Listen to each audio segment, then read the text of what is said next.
Simple harmonic motion को analyse करने के लिए हम एक ऐसी ऑब्जेक्ट लेंगे जो कि फिक्स रेडियस के सर्कल पर यूनिफॉर्म सर्कुलर मोशन कर रही है।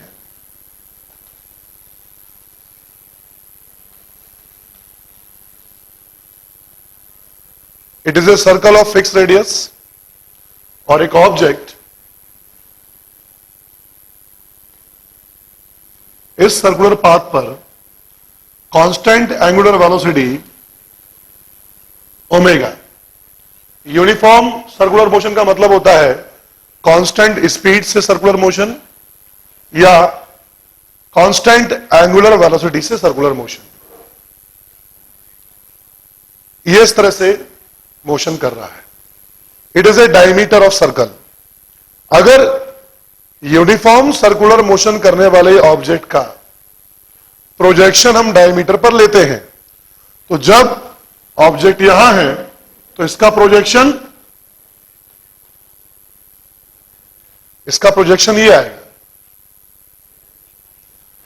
जब ऑब्जेक्ट यहां की अपेक्षा मान लीजिए यहां पहुंच गई तो इस ऑब्जेक्ट का प्रोजेक्शन ये आएगा। जब ये ऑब्जेक्ट इस पोजीशन पर है तो इसका प्रोजेक्शन सेंटर पर आएगा। ध्यान से देखें, अगर ऑब्जेक्ट यहां से यहां जाएगी तो प्रोजेक्शन यूं जाएगा डायमीटर के अलोंग, और जब ऑब्जेक्ट इस तरह से मोशन करती हुई आएगी तो प्रोजेक्शन वापस लौट के सेंटर पर आएगा। फिर अगर ये ऑब्जेक्ट यहां से यहां आ गई तो प्रोजेक्शन यूं जाके और यूं आ गया। ये ऑब्जेक्ट यहां से यहां आ गई तो प्रोजेक्शन यूं जाके वापस यहां पे आ गया, क्योंकि ऑब्जेक्ट जब यहां होगी तो प्रोजेक्शन यहां होगा। तो जब पूरा सर्कल कंप्लीट होगा तो प्रोजेक्शन यूं ऊपर जाके नीचे आके वापस ऐसे आ गया होगा। तो यूनिफॉर्म सर्कुलर मोशन करने वाली किसी भी ऑब्जेक्ट का सर्कल के किसी भी डायमीटर के ऊपर लिया गया प्रोजेक्शन सेंटर के रेस्पेक्ट में मेन पोजीशन हो जाएगी इसका सेंटर, एसएचएम करता है। और इसी पॉइंट की सारी प्रॉपर्टीज से हम एसएचएम की जितनी भी इक्वेशंस हैं वो सब बनाएंगे। ये बात समझ में आ रहा है सभी को? टिक कर मत बैठो, ये ढंग से बैठो, कोने में टिक के बैठे हो।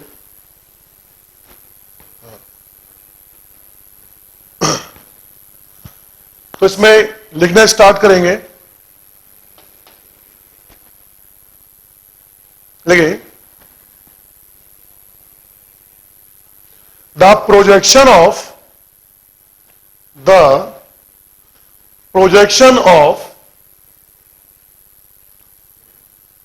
object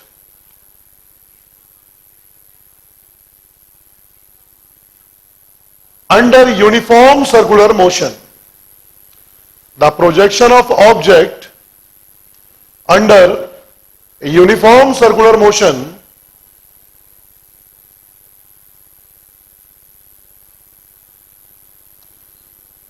on any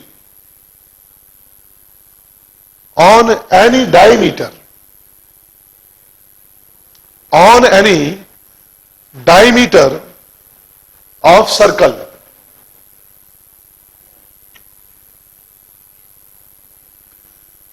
can performing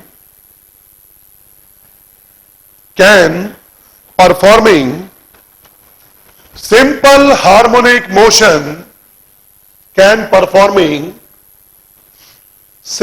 harmonic motion along the diameter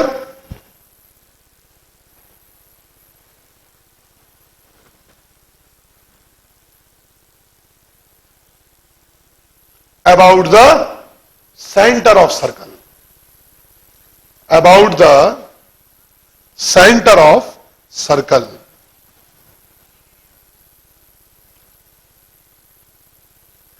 centre के अबाउट ये एसएचएम करता है, और इसी को हम बेस मान के आगे एनालिसिस करना स्टार्ट करेंगे।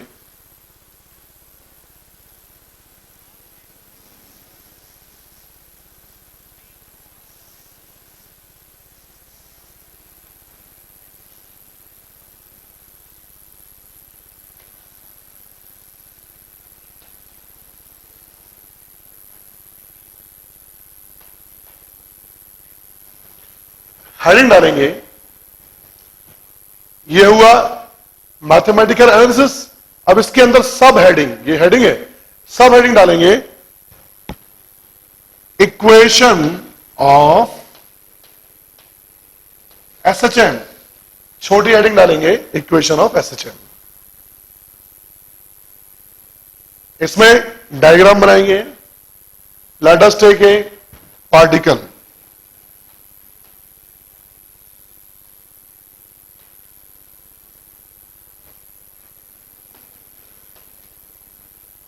let us take a particle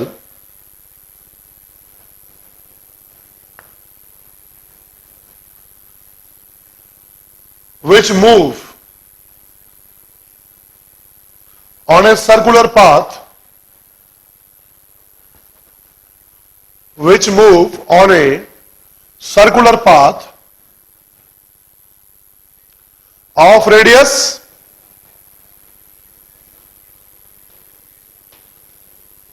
capital A, of radius capital A, with constant angular velocity omega, with constant angular velocity omega.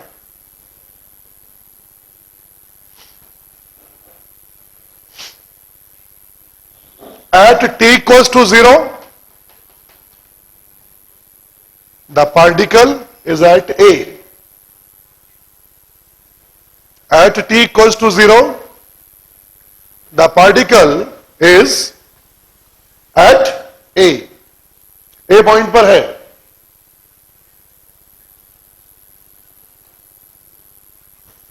And its projection is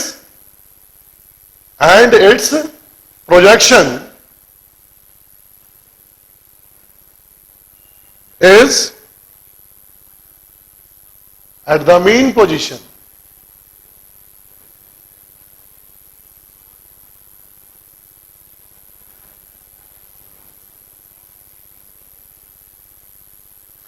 In time small t, in time small t, it will move from A to B. It will move from A to B.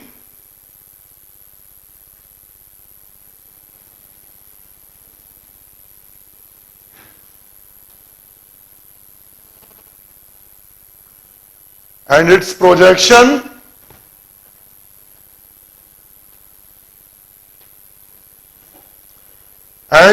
projection is displaced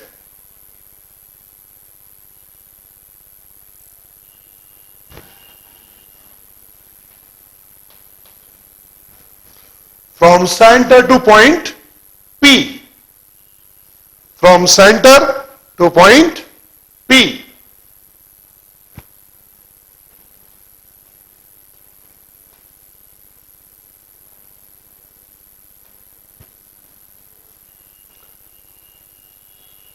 माना कि जो angle cover किया है ए से B तक,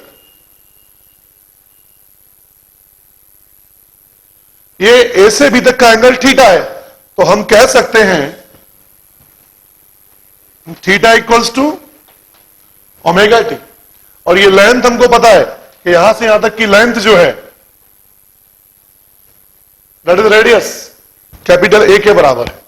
तो अब आप आराम से टी टाइम में इस ऑब्जेक्ट का displacement from the mean position निकाल सकते हो। ये y, ये जो y होगा वो यहां इस लेंथ के बराबर होगा। ये जो y होगा इस लेंथ के बराबर होगा। हमको मालूम है ये लेंथ होगी a sin थीटा। ट्रायंगल के अंदर ये cos थीटा होता है, ये sin थीटा।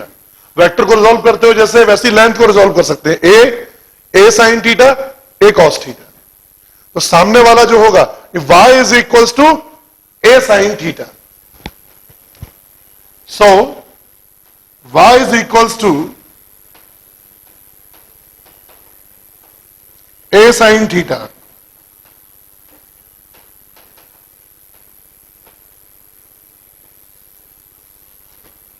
बिकॉज थीटा की वैल्यू ओमेगा टी है। इस इक्वेशन को हम बोलते हैं इक्वेशन ऑफ एसएचएम। ये इक्वेशन किसी भी टाइम टी पर, क्योंकि यहां पर प्रोजेक्शन ही एसएचएम कर रहा है, ये पार्टिकल नहीं कर रहा है, तो हम इसी को देखेंगे। तो एसएचएम करने वाले पॉइंट का मीन पोजीशन से डिस्प्लेसमेंट ये इक्वेशन दे रही है किसी भी टाइम टी पर। ओमेगा आपको पता है,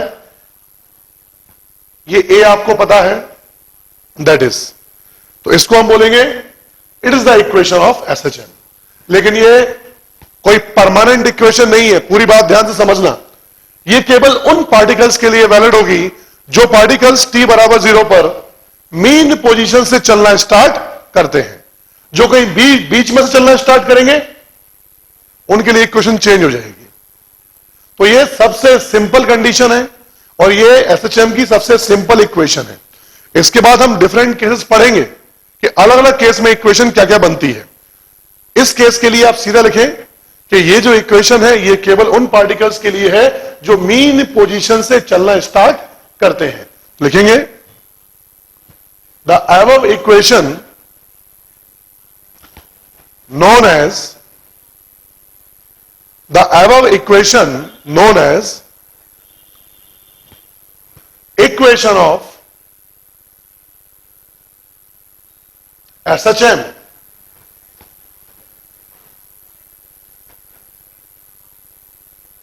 for those particles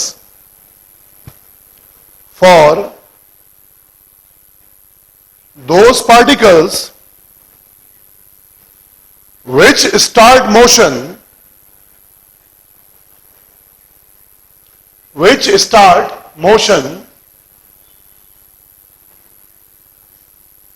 at t equals to 0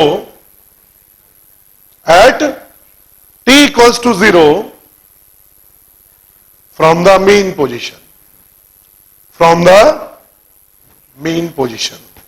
mean position से चलना स्टार्ट करते हैं, उनके लिए ये एसएचएम की इक्वेशन है। अब जरा ध्यान से देखते जाएं।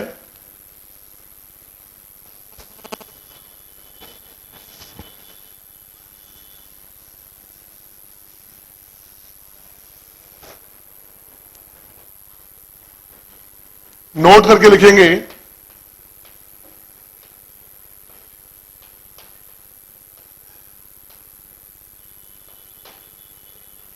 y equals to a sin omega t। इसमें y is the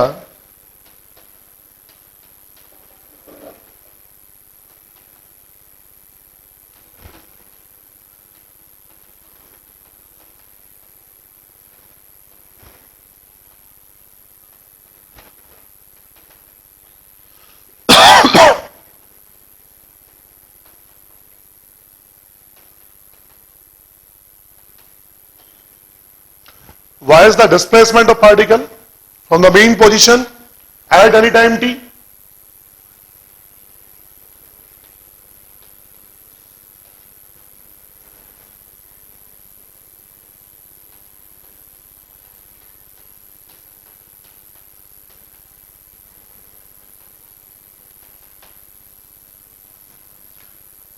is the maximum displacement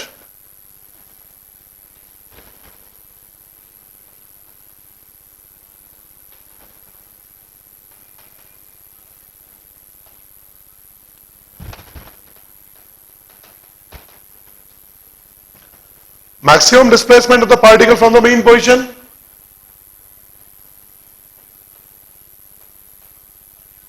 known as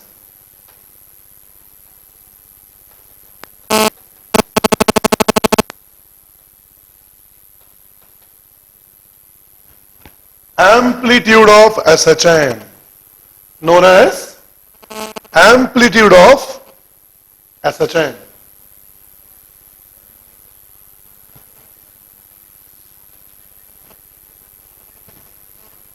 Omega equals to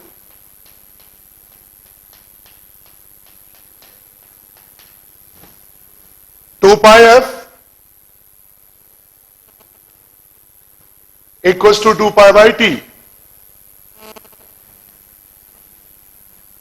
तो इसको हम बोलेंगे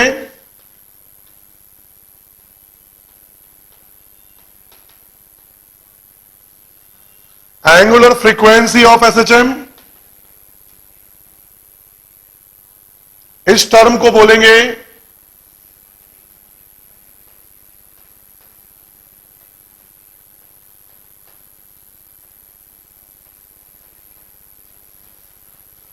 लीनियर फ्रीक्वेंसी ऑफ एसएचएम. और यहीं से इक्वेशन को देखकर हम टाइम पीरियड भी निकाल सकते हैं.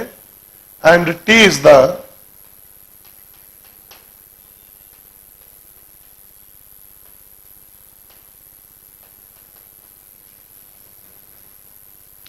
Time period of SHM. T is the time period of SHM. तो ये पूरा इंट्रोडक्शन है कि सबसे सिंपल फॉर्म जो इक्वेशन का है उसमें y का मतलब क्या है, a का मतलब क्या है, ओमेगा का मतलब क्या है, t is the time.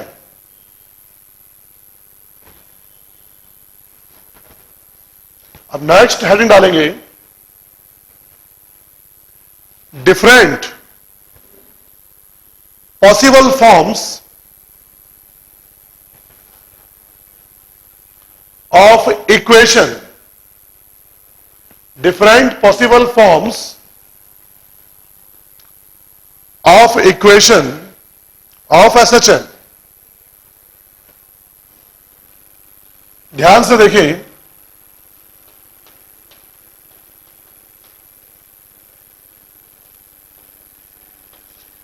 Second form,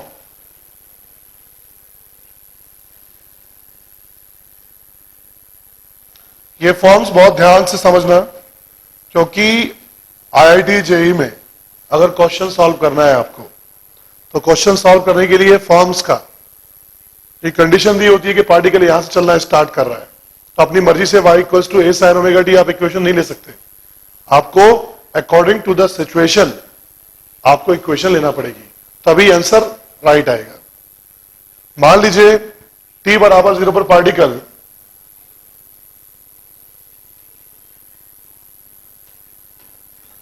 इस पॉइंट ए पर है. ऑलरेडी ये फाई एंगल बना रहा है बेस लाइन से. ये बेस लाइन यानी t बराबर 0 पर एसएचएम करने वाला जो पार्टिकल है वो मीन पोजीशन पर नहीं है. पहले ये जो था प्रोजेक्शन मीन पोजीशन पे था, इसे बोलेंगे पार्टिकल और इसे बोलेंगे एसएचएम करने वाला पार्टिकल. एक्चुअली है इसका प्रोजेक्शन, हमें तो इसकी प्रॉपर्टीज देखना है. इनिशियली शुरुआत में हमने माना कि फाई इसके पास एंगल है. अब टी टाइम में ये ए से पहुंच जाता है बी.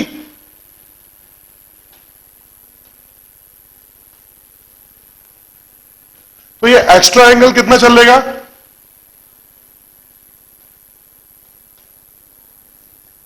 ये एंगल होगा ओमेगा टी. तो अब ये पहुंच जाएगा यहां पर. इसका डिस्प्लेसमेंट कुछ भी हुआ, पार्टिकल का डिस्प्लेसमेंट से मतलब नहीं है. What is the displacement of the particle from the mean position, that is the equation. तो हम इस डिस्प्लेसमेंट को निकालने में इंटरेस्टेड है. तो आप ध्यान से देखें, ये डिस्प्लेसमेंट पूरा यहां से यहां तक, इस पूरे बड़े एंगल को हम ओमेगा टी प्लस फाइव ले सकते हैं, और इसे इस ट्रायंगल को हम इस तरह से कंसीडर कर सकते हैं कि it is omega t plus five, it is a, और ये है वाई। तो इसकी इक्वेशन हम लिख सकते हैं y equals to a sign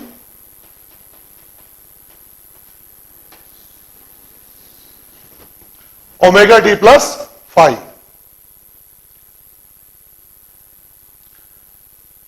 ध्यान से देख लीजिए, मैंने ये ट्रायंगल लिया, that is a sine omega t plus five.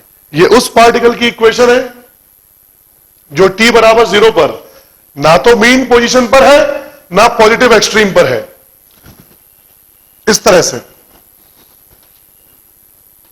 ये इसकी मीन पोजीशन, ये इसका प्लस ए माइनस ए। इस लाइन के बारे में बात करें अगर, तो t बराबर 0 पर पार्टिकल कहीं बीच में था, एट t इक्वल्स टू 0, और कहां को चलना स्टार्ट कर रहा है, यहां को। तो ऐसा पार्टिकल, इस पार्टिकल के लिए इक्वेशन आती है ये, इसमें ये पूरा जो एंगल है अंदर, इसको हम बोलते हैं फेस या फेस एंगल।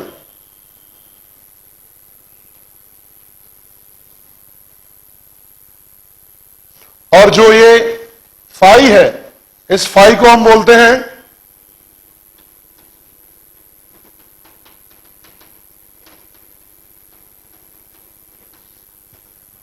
Initial face. जब ऐसी इक्वेशन होगी तो पार्टिकल t बराबर 0 पर मीन पोजीशन, पॉजिटिव एक्सट्रीम, इन दोनों के बीच में कहीं पर होगा, और वो पहले पॉजिटिव एक्सट्रीम पर जाएगा फिर वापस लौटेगा। डायरेक्शन भी ध्यान रखना है इधर को। तो ये होगी y equals to a sine omega t plus five. Third form देखें इसका, इसे नोट कर ले पहले।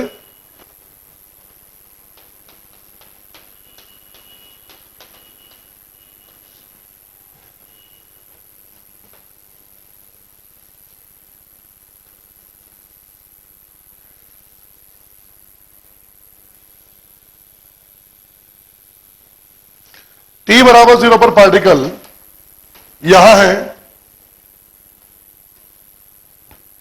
और कुछ समय बाद B पॉइंट पर पहुंच जाता है। तो ये पूरा एंगल होगा ओमेगा टी, और आपको निकालना है y is the displacement from the main position.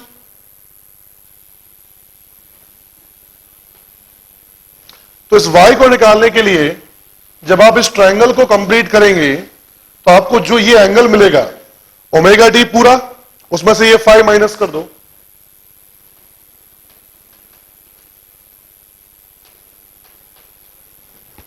तो इस केस में इक्वेशन आ जाएगी y equals to a sine omega t minus five. इस केस में ये इक्वेशन आपको मिलेगी।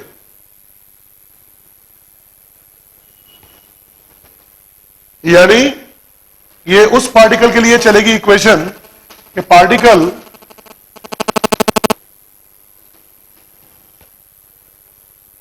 मेन पोजीशन पे नहीं है, ना ही वो इस तरफ है। शुरुआत में आप देखो,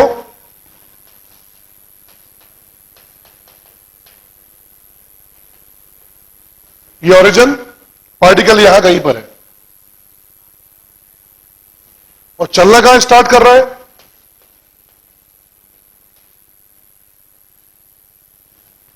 मेन पोजीशन की तरफ को। पार्टिकल यहां है और t बराबर 0 पर यहां को चलना स्टार्ट कर रहा है, तो उस पार्टिकल के लिए इक्वेशन बनेगी। ये कैसे आती है इक्वेशन, बहुत सरल तरीका अभी मैं बताऊंगा एक बार आपको, कि डायरेक्टली आप देखोगे तो लिख लोगे इसको, लेकिन अभी इस तरह से हम समझेंगे। तो y equal to a sine omega t minus five, plus five हो गया, माइनस फाइव हो गया।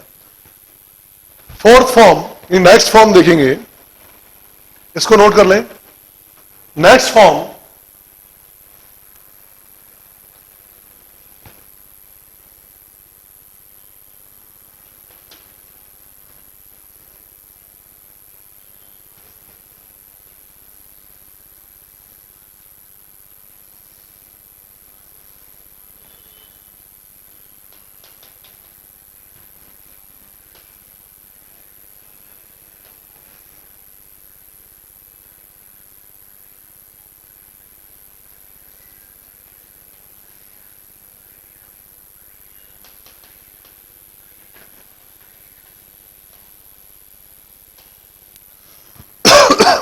इस फॉर्म में जो पार्टिकल है t बराबर 0 पर अपनी एक्सट्रीम पोजीशन पे है, जैसे कि आप एक सिंपल पेंडुलम को ले जाके और यहां रख के और छोड़ने वाले हो।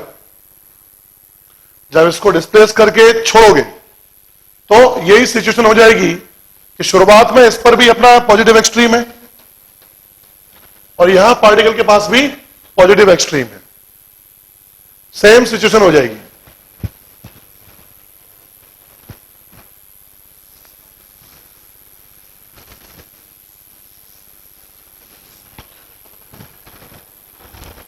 इस केस के लिए हम ये मान सकते हैं, जैसे थोड़ी देर पहले हमने जो केस देखा था कि भाई अगर इनिशियल फेज फाई है तो इक्वेशन आया करती थी y equals to a sine omega t plus phi, और यहां के लिए phi is equals to 90 degree. इसके लिए जो इनिशियल फेस है जिसे मैं फाई बोलता हूं, वो फाई, अगर आप फाई 90 कर दोगे तो ये पार्टिकल यहां पहुंच जाएगा t बराबर 0 पर। तो इसी इक्वेशन में हम मॉडिफिकेशन करेंगे।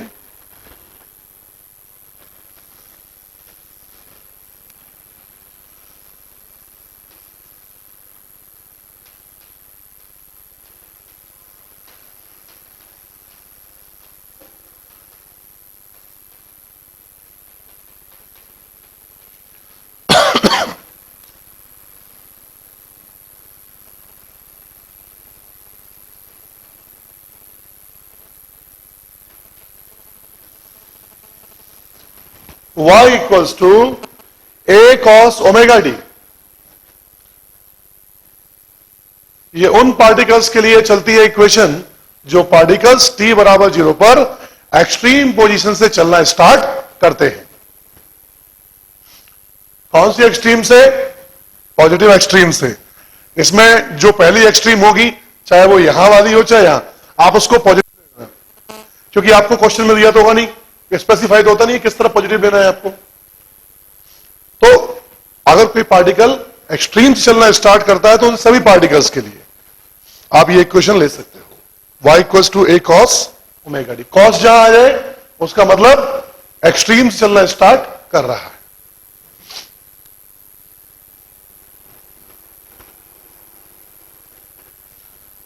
अब नेक्स्ट देखें, नेक्स्ट फॉर्म,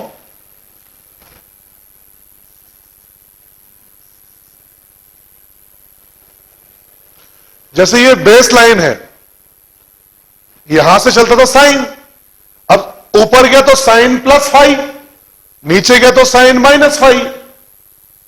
अगर पार्टिकल यहां था तो y equals to a sine omega t, particle five ऊपर था तो y equals to a sine omega t plus five, नीचे माइनस फाइव। ऐसे ही यहां से ये कॉस की बेस लाइन है, और अगर यहां है मतलब पीछे है, cos omega t minus five, यहां से आगे है तो cos omega t plus five. दो इक्वेशन और बन जाएंगी। तो अगर पार्टिकल यहां है t बराबर 0 पर, यूं है, तो इसमें इनिशियल फेस 90 प्लस फाइव है, कॉस से फाई आगे। तो इस पार्टिकल के लिए इक्वेशन हो जाएगी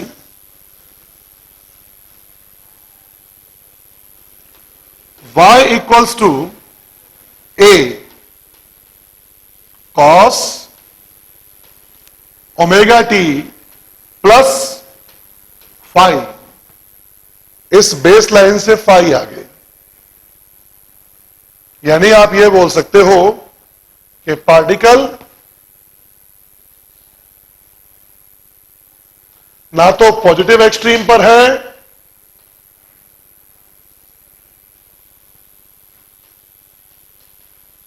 ना ही मीन पोजीशन पे है वो यहां कहीं।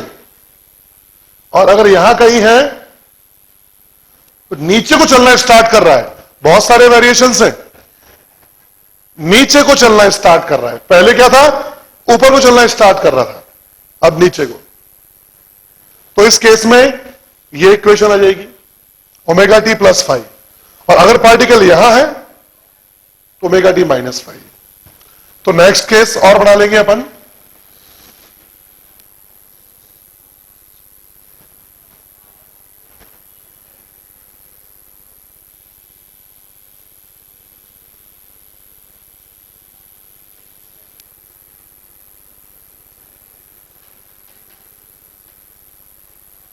तो इसकी इक्वेशन हो जाएगी y equals to a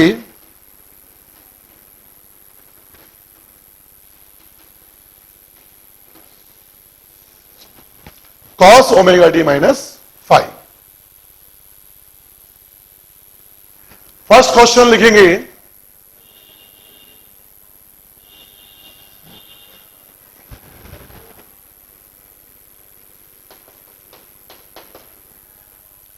write the equation of SHM. Write the equation of SHM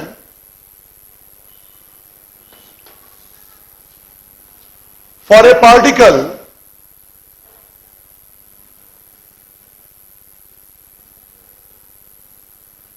which start motion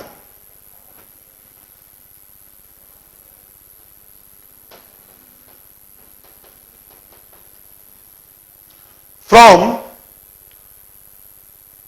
plus a by 2, which start motion from plus a by 2 towards the positive extreme, which start motion from plus a by 2 towards the positive extreme. इस particle के लिए equation of SHM आपको लिखना है। Find the equation of SHM. तो एक बार मैं जो बता रहा हूं जरा वैसे देखेंगे, अगला क्वेश्चन मुझे फिर आप लोग करके बताएंगे। आपको इस पार्टिकल के लिए इक्वेशन, आपको इसकी इनिशियल पोजीशन पता है, तो एक आइडिया तो रफ आइडिया अपन को हो गया कि यार ये इस तरह से है कि t बराबर 0 पर ये a बाई 2 पर है, मतलब यहां पर है। और यहां कुछ भी एंगल एक फाई आएगा और मैं आराम से इक्वेशन को y equals to a sine omega t plus phi के रूप में लिख सकता हूं, इसमें दिक्कत नहीं है। अब मेरा टारगेट है फाई फाइंड करना कि फाई क्या होगा। Phi is the initial angle, बाद में कुछ करने नहीं है, टाइम की यहां बात ही नहीं आ रही है। कंडीशन पता है, फाई निकाल सकते हैं। अगर ये a बाई 2 है तो ये a होगा, ये a बाई 2 परपेंडिकुलर और hypotenuse sine phi equals to perpendicular बराबर 1 बाई 2। तो फाई की वैल्यू 30 डिग्री आ जाएगी। Phi equals to 30 degree. इसमें डिग्री में नहीं लिखते हैं, रेडियन में लिखेंगे, ध्यान रखना। तो हम इसको लिखेंगे pi by 6। So our answer is